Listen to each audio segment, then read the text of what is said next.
All right, so talking about environmental physics, there's another term that we have to talk about, and that's albedo. Albedo is a measurement of how much energy is reflected off a surface. So when we got incoming solar energy, which is the primary source of energy, excuse me while I'm tying my hair back, is the primary source of energy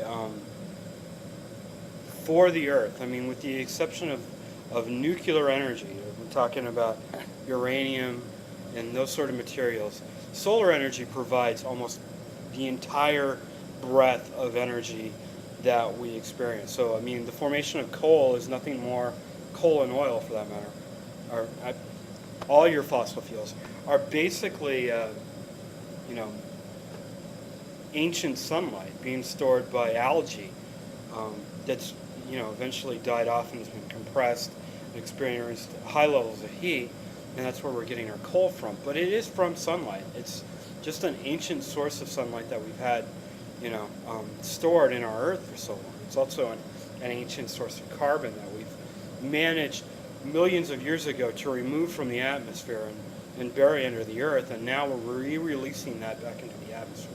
So that's when we talk about, you know, our carbon footprint. We're talking about the introduction to ancient carbon back into the atmosphere, and that's why biofuels. And here I'm on a tangent. That's why biofuels are preferred, because we're not introducing ancient carbon back into the atmosphere. We're taking carbon out of the atmosphere, putting it back into a plant, burning that plant off, and re-releasing that carbon back into the atmosphere. It's a cycle effect. Where fossil fuel, sure, we can view it as a cycle, but that cycle is millions of years. We've taken that carbon and have stored it for millions upon millions upon millions of years, and now we're re-releasing it. And our environment has changed drastically during that time. So that's why we're a little concerned about the amount, well, more than a little concerned, about the amount of carbon in our atmosphere. Anyway, but talking about the reflective property of a material. And I've given a chart here of some of the percentages that we're talking about when we talk about reflective properties.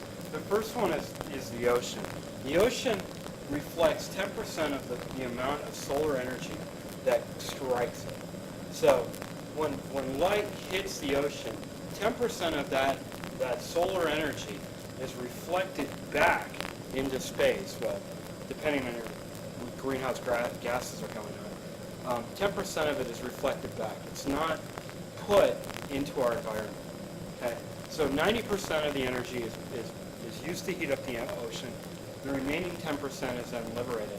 So if you can imagine, let's say 100 joules per second is striking a particular area, 90 joules is being absorbed by that chunk of urban centers, our major cities. They absorb a great deal more. They absorb 85% of all energy that strikes them. You know, you're talking heating up concrete, heating up whatever areas are there, heating up asphalt. I mean, all of those things have low reflective values. So most of the energy that strikes an urban area is being converted into heat, which is why there's a movement now to green up cities, to cover over large stretches of concrete and asphalt with grasses, so using green rooftops, because that way it'll change the albedo value. It'll increase the percentage of energy that's actually being reflected. It makes it a more, the idea of, not heating up the area around us. Cities are hot, and the reason why they're hot is because, well, pollution and all, human population, but also it doesn't reflect energy very well. Forests, when you're talking about a wooded area, only 5% of the forest is reflected back. I mean, that's a lot of energy if you think about it. So once you destroy a forest and build a city on that forest, that area is now absorbing 10% more energy than the forest originally was absorbing. So you got a problem. We're absorbing more and more energy. Okay? Ice, 90%.